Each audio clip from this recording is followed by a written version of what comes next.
नमो नमः। पत्राचारद्वारा संस्कृतशिक्षणस्य संस्कृतभारत्याः योजनायां कोविद इति चतुर्थस्य पुस्तकस्य वयं सर्वे छात्राः स्मः।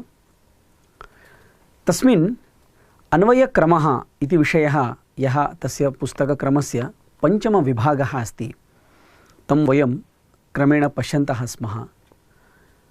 इदानीं तस्य क्रमस्य अद्य दशमः पाठः अस्माभिः पठ्यते। रघुवंशमहाकाव्यस्य महाराजा दिलीपस्य यः प्रसङ्गः अस्ति कामधेनोः सेवायाः, तं प्रसङ्गम् आधृत्य एतान् श्लोकान् वयं पठन्तः स्मः। एतावता 21 श्लोकाः अन्वयक्रमदृष्ट्या अस्माभिः पठिताः।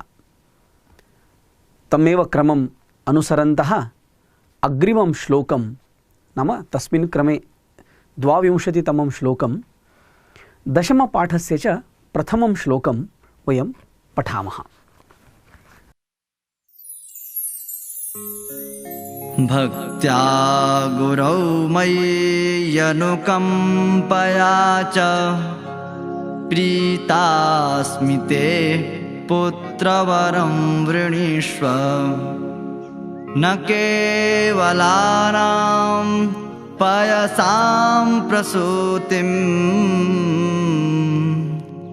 अवेहि मां कामदुघां प्रसन्नाम् इति श्लोकः। पदविभागः भक्त्या गुरौ मयि अनुकम्पया च प्रीता अस्मि ते पुत्र वरं वृणीष्व। न केवलानां पयसां प्रसूतिम् अवेहि मां कामदुघां प्रसन्नाम् इति। अन्वयः एवं भवति। पुत्र तद् सम्बोधनम् इति कारणेन आदौ भवति वाक्यस्य। गुरौ भक्त्या मयि अनुकम्पया च ते प्रीता अस्मि वरं वृणीष्व। मां केवलानां पयसां प्रसूतिं न अवेहि प्रसन्नां मां कामदुघां अवेहि इति। तात्पर्यम् एवं भवति।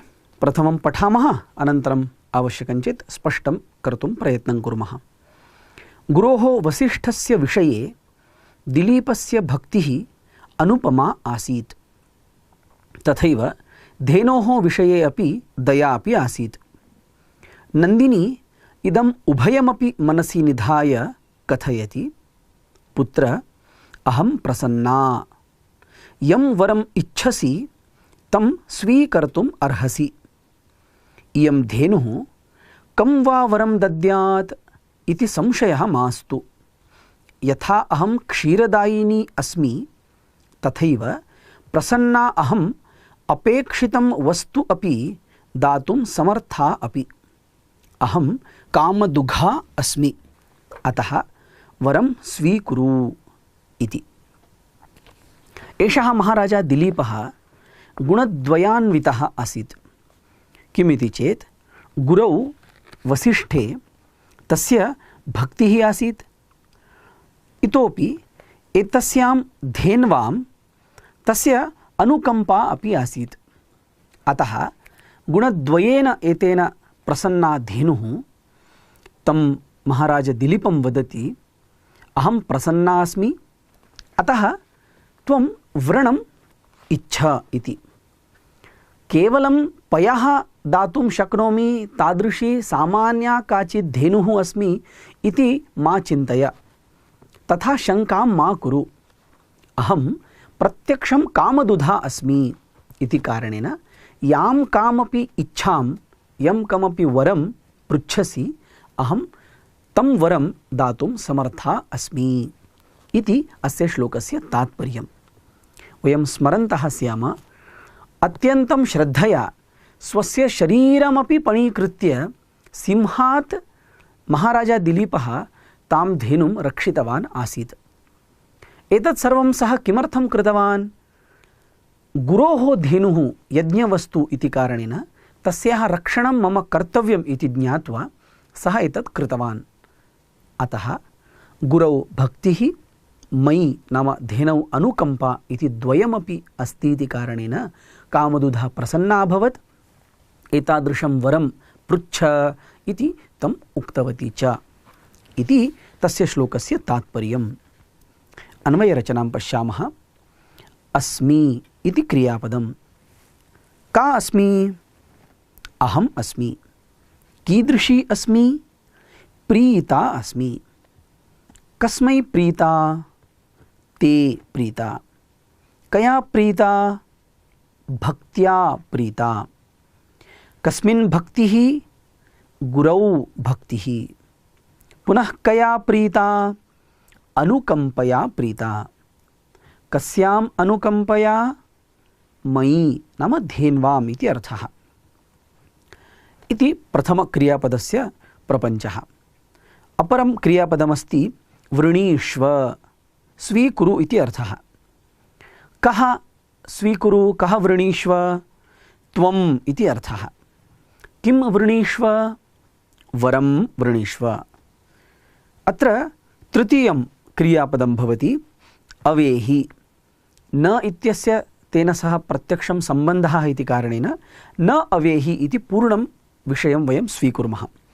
न अवेहि। कः न अवेहि? स्वाभाविकं मध्यमपुरुषस्य एकवचनमस्ति इति कारणेन त्वं न अवेहि इति। किं न अवेहि? प्रसूतिं न अवेहि।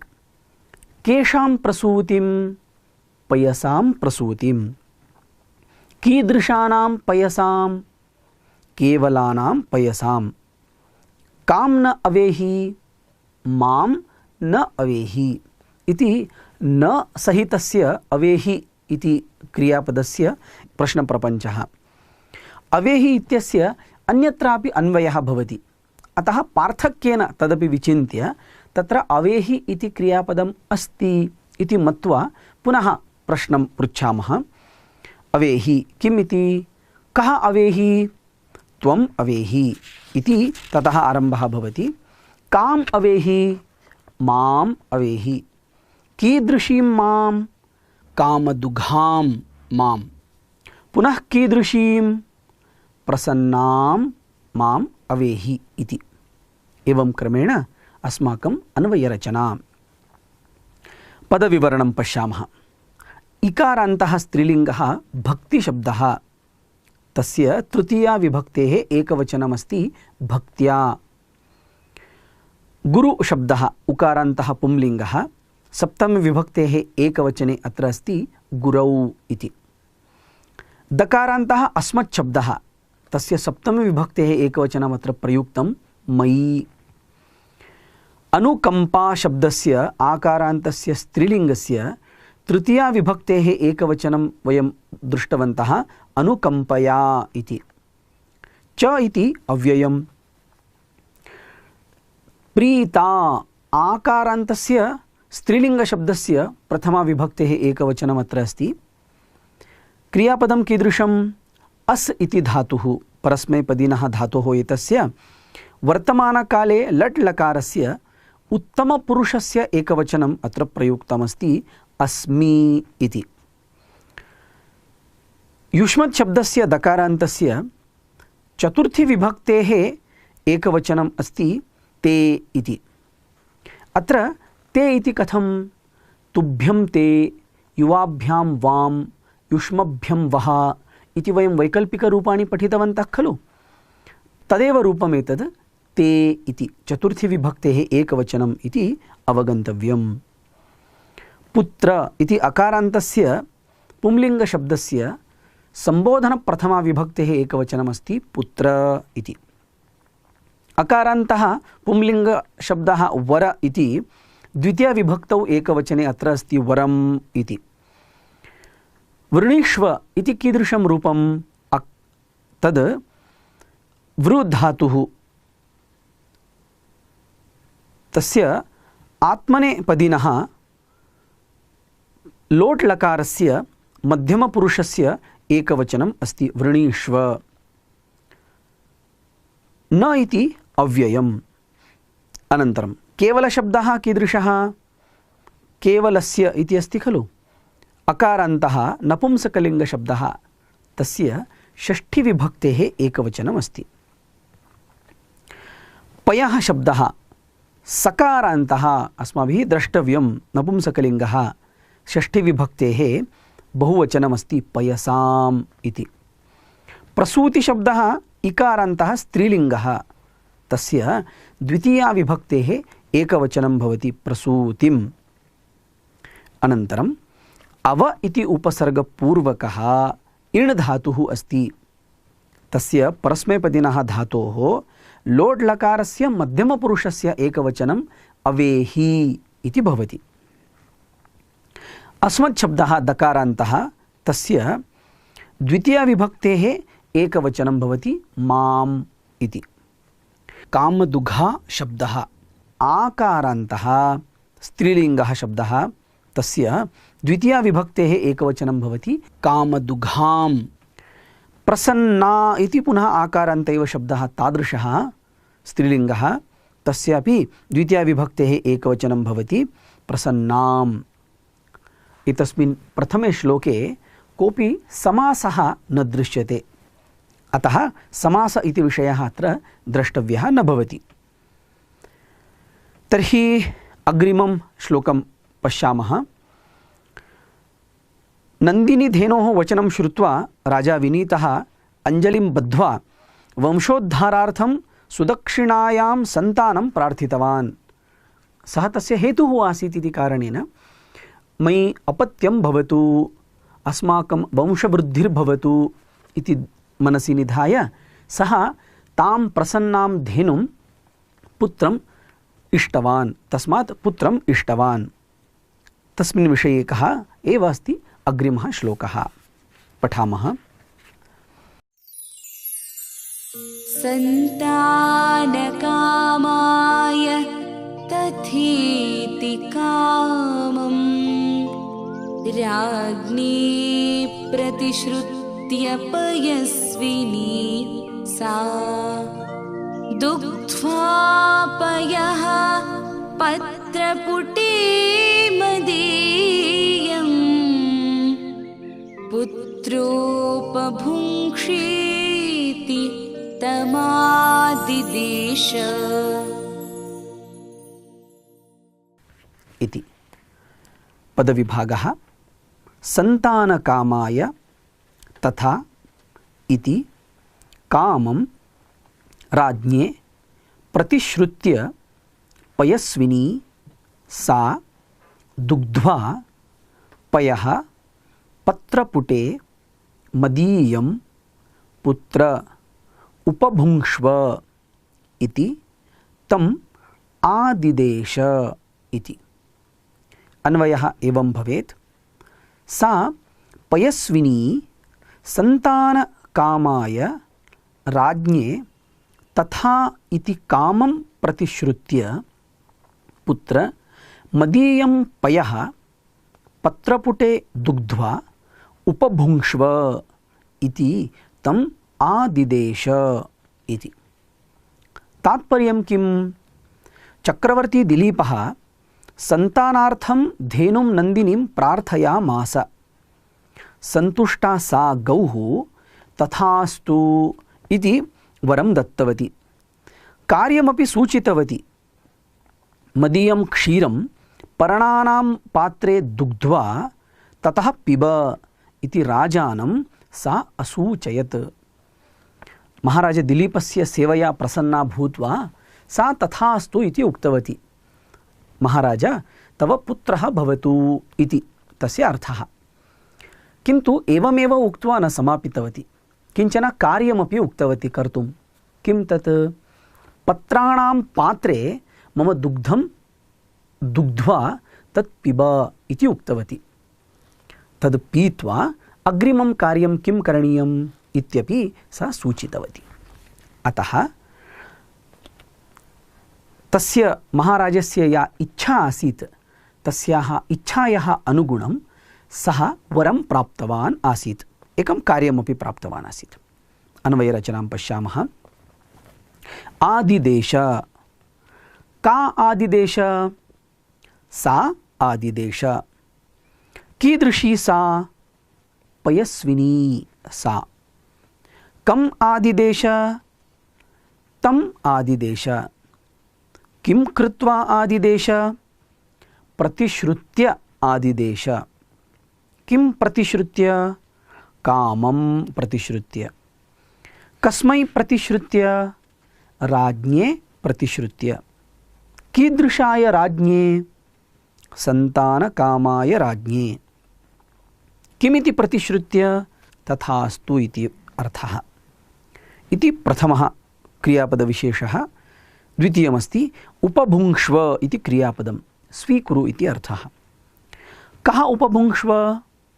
मध्यमपुरुषः इति कारणेन त्वम् इति स्पष्टं भवति। किम् उपभुङ्क्ष्व? पयः उपभुङ्क्ष्व। कीदृशं पयः? मदीयं पयः। किं कृत्वा उपभुङ्क्ष्व? दुग्ध्वा उपभुङ्क्ष्व। कुत्र दुग्ध्वा? पत्रपुटे दुग्ध्वा इति उक्त्वा अन्ते संबोधनम् अत्र प्रयुक्तं, पुत्र इति। कः अर्थः? वत्स इति, पुत्र इति अर्थः। एवम् अन्वयरचना। विशेषं पश्यामः। सन्तानकाम शब्दः अकारान्तः पुंलिङ्गः, तस्य चतुर्थी विभक्तेः एकवचनम् अत्र दृश्यते, सन्तानकामाय। तथा इति च अव्ययम्। कामशब्दः अकारान्तः पुंलिङ्गः, तस्य द्वितीया विभक्तेः एकवचनं। राजन् इति शब्दः नकारान्तः पुंलिङ्गः, तस्य चतुर्थी विभक्तेः एकवचनं राज्ञे इति। प्रतिश्रुत्य इति अव्ययं। कीदृशं? ल्यबन्तम् अव्ययं। प्रति उपसर्गपूर्वकः श्रुधातु, तस्मात् ल्यप् प्रत्ययः।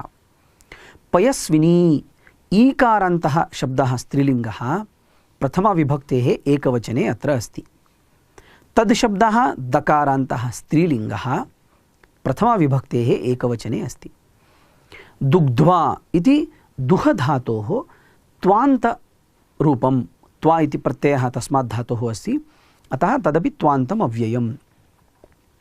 उपसर्गः अस्ति चेत् ल्यप् भवति, उपसर्गः नास्ति चेत् समानार्थे त्वा भवति इति वयं स्मरामः। पयस् शब्दः सकारान्तः नपुंसकलिङ्गः, द्वितीया विभक्तेः एकवचनं तस्य अत्र अस्ति। पत्रपूटशब्दः अकारान्तः नपुंसकलिङ्गः, सप्तमे विभक्तेः एकवचने अस्ति, पत्रपूटे इति। मदीयशब्दः अकारान्तः नपुंसकलिङ्गः, द्वितीया विभक्तेः एकवचने अस्ति, मदीयम्। अकारान्तपुंलिङ्गः पुत्रशब्दः संबोधनप्रथमाविभक्तौ अस्ति, एकवचने पुत्र इति। भुजधातोः उपसर्गपूर्वकस्य आत्मनेपदिनः लोट् लकारे तस्य रूपमस्ति, मध्यमपुरुष एकवचने उपभुङ्क्ष्व इति। इति पुनः एकदा अव्ययम्। दकारान्तस्य तद् इति शब्दस्य पुंलिङ्गस्य द्वितीया विभक्तेः एकवचनम् अस्ति अत्र। पुनः आदिश इति अस्ति, आङ् उपसर्गपूर्वकः दिश धातुः, तस्य परस्मैपदिनः धातोः भूतकाले लिट् लकारस्य प्रथमपुरुषस्य एकवचनमस्ति, आदिदेश इति। समस्तपदद्वयं प्रथमं सन्तानं कामयते इति सन्तानकामः, तस्मै सन्तानकामाय इति प्रथमः समासः।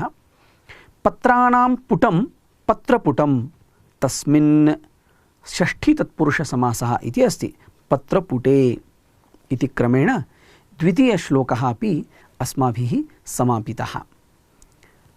अन्तिमं श्लोकं पठामः। तत्र यदा धेनुः वरं दत्तवती, एकं कार्यमपि सूचितवती, महाराजा दिलीपः अत्यन्तं विनयेन धेनुं वदति, भवत्याः दुग्धं यदस्ति तद् दुग्धं यज्ञार्थमपि उपयुक्तं भवति इति एकः भागः। भवत्याः वत्सः अपि अस्ति, सः वत्सः अपि दुग्धं पिबति, तद्वयमपि समाप्तं भवति चेत् अनन्तरं यद् दुग्धं भवति तदहं पास्यामि इति उक्तवान्। ततः धेनुं स्वीकृत्य सः आश्रमम् आगतवान्, स्वपत्नीं सुदक्षिणां गुरुं वसिष्ठं च सम्पूर्णं वृत्तान्तं कथितवान् इति तस्य अन्तिमश्लोकस्य पृष्ठभूमिः। तस्यां पृष्ठभूमौ इदानीं श्लोकः पठनीयः।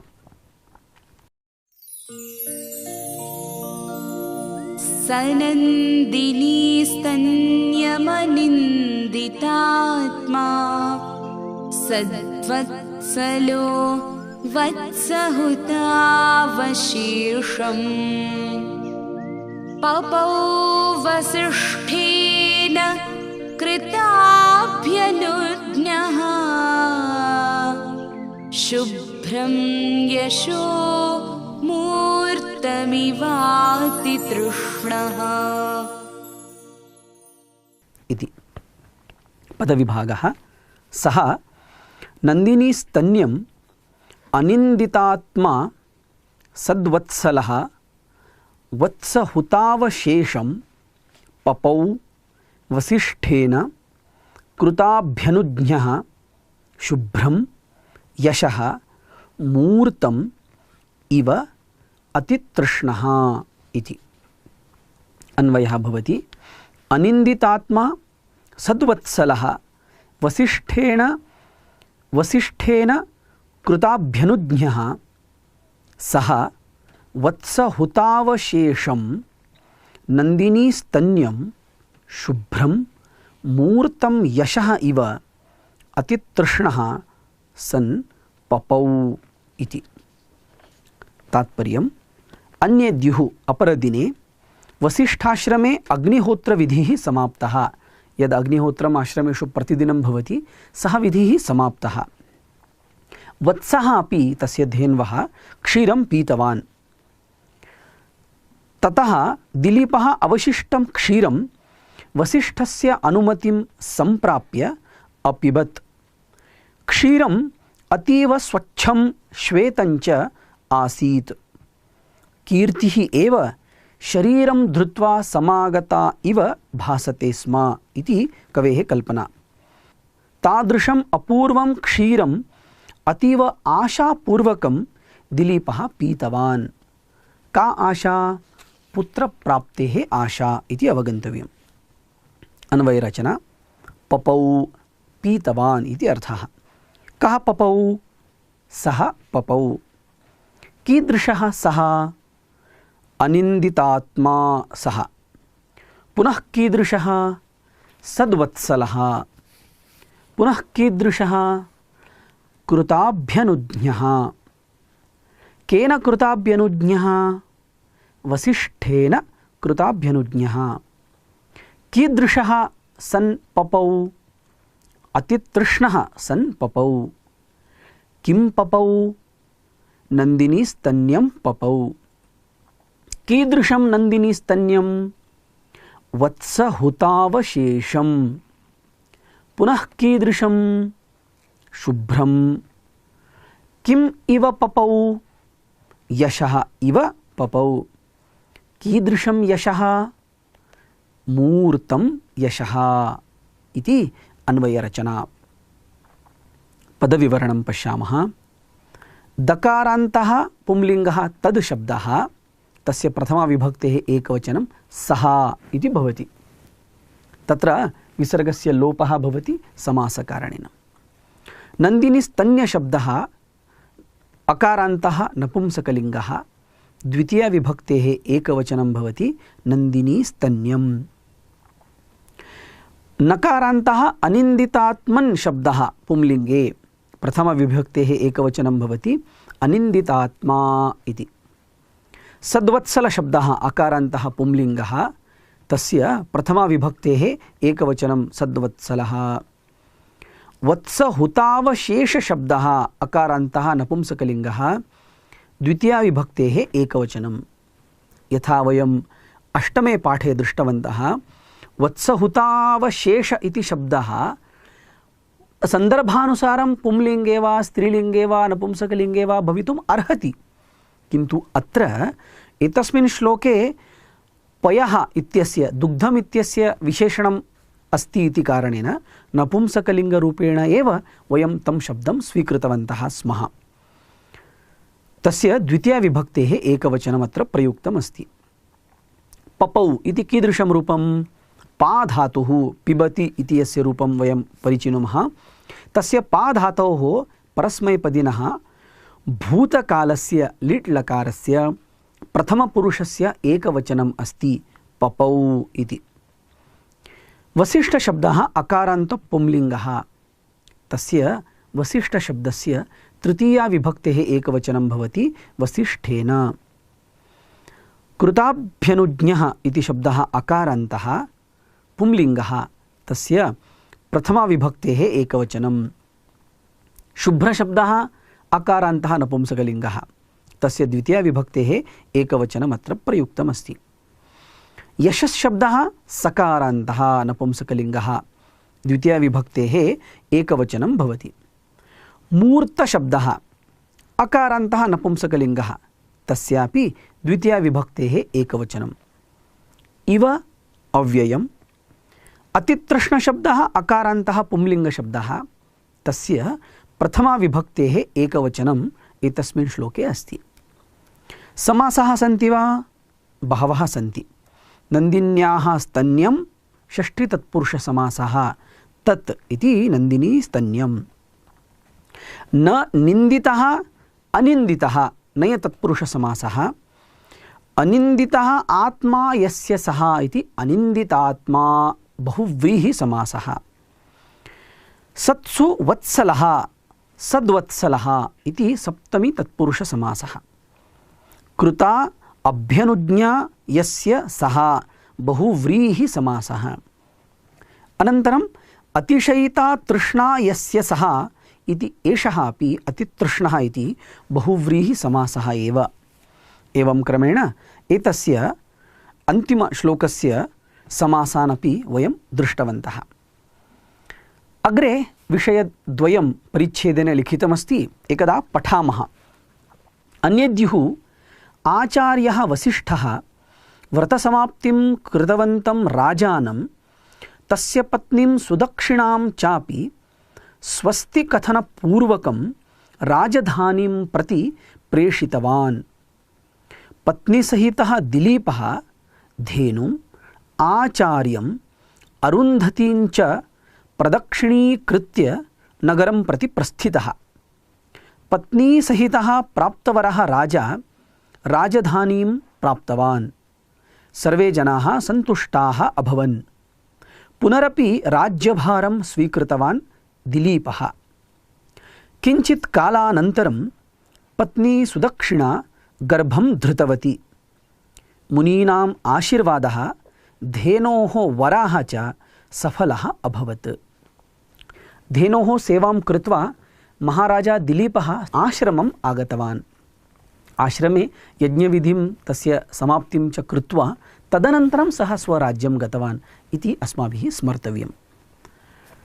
वयम् एतस्मिन् अभ्यासक्रमे कोविद इति अभ्यासक्रमे पठन्तः श्लोकेषु अन्वयक्रमः इति पञ्चमं विभागम् अत्र समापयामः सहर्षम्। चतुर्णाम् अभ्यासक्रमाणाम् एषा साधना अस्माभिः इदानीं समाप्यते।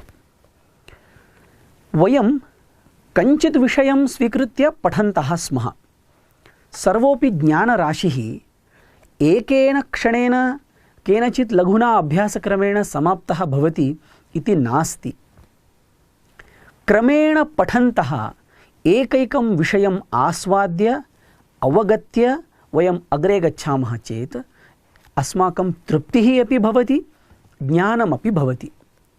अतः यत्किमपि वयं पठितवन्तः वयं स्मरन्तः स्याम। प्रवेशस्य आरम्भसमये एव अस्माकं सङ्कल्पः आसीत्। कः सङ्कल्पः इत्युक्ते वयं परीक्षार्थं न पठामः, वयं ज्ञानार्थं पठामः इति। कारणं परीक्षार्थं ये पठन्ति ते परीक्षायाः समाप्तेः अनन्तरं तत्सर्वं विस्मर्तुं शक्नुवन्ति। कारणं लघुहेतुः तेषां भवति। वयं सर्वे अत्यन्तं प्रयत्नेन पठन्तः, विश्वस्य विभिन्नकोणे स्थित्वा पठन्तः, परीक्षार्थं तु निश्चयेन पठन्तः न स्मः इति कारणेन अस्माकं हेतुः एव विशालः अस्ति, श्रेष्ठः अस्ति। तस्य श्रेष्ठस्य विशालस्य हेतोः पूर्तिनिमित्तम् अस्माकं प्रयत्नः अपि विशालः आवश्यकः स्यात्।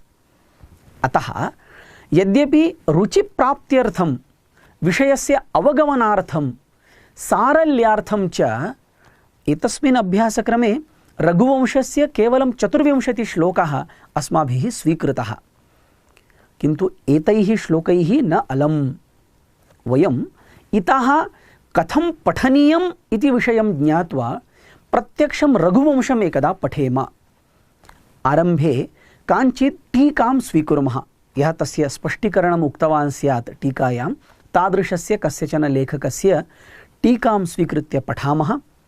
तदनन्तरं स्वयं तेषां श्लोकानां पृथक् अन्वयं कृत्वा अर्थम् अवगन्तुं प्रयत्नं कुर्मः। कदाचित् नूतनाः शब्दाः, नूतनाः धातवः, नूतनानि अव्ययानि आगच्छेयुः अस्माकं सम्पर्के। तेन भीताः न स्याम वयं। शब्दकोशः, धातुरूपाणि तदर्थम् अस्माभिः द्रष्टुं शक्यानि। सः एव मार्गः। यदा वयं क्रमेण एतत् सर्वं कुर्वन्तः गच्छामः, निश्चयेन यः हेतुः अस्माभिः प्रारम्भे स्वीकृतः, संस्कृतभाषा पठनीया, न तु पत्राचारद्वारा संस्कृतस्य अभ्यासक्रमः पूर्णः करणीयः। वयं प्रमाणपत्रं प्राप्स्यामः निश्चयेन, संशयः नास्ति, किन्तु प्रमाणपत्रम् अस्माकं हेतुः न। सप्रमाणं संस्कृतं पठामि इत्येव अस्माकं हेतुः स्यात्। अतः मित्राणि, वयम् एतम् अभ्यासक्रमम् आरम्भिकवस्तुरूपेण स्वीकृत्य संस्कृत अध्ययनस्य एतं दीर्घं प्रवासम् इतः अग्रे नयामः। अभ्यासं कुर्वाणः अपेक्षितं सामग्रीम् इच्छामः चेत् samskritabharati.in इति संस्कृतभारत्याः अन्तर्जालमस्ति, वेब्सैट् अस्ति। तत्र गत्वा बुक् स्टोर् इति विभागः अस्ति। तस्मात् अपेक्षितानि सर्वाणि पुस्तकानि स्वस्थाने स्थित्वा क्रेतुं शक्नुमः। तानि क्रीत्वा पठित्वा स्वस्य संस्कृतज्ञानपिपासां शामयन्तः निरन्तरं संस्कृतमातुः सेवां कुर्वन्तश्च अध्ययनरतः भवामः। तदर्थं भवद्भ्यः सर्वेभ्यः संस्कृतभारत्याः पत्रालयद्वारा संस्कृतशिक्षणस्य चमूतः सर्वेषां कृते शुभकामनाः उक्त्वा अत्रैव उपसंहरामि। धन्यवादः। शुभं भवतु।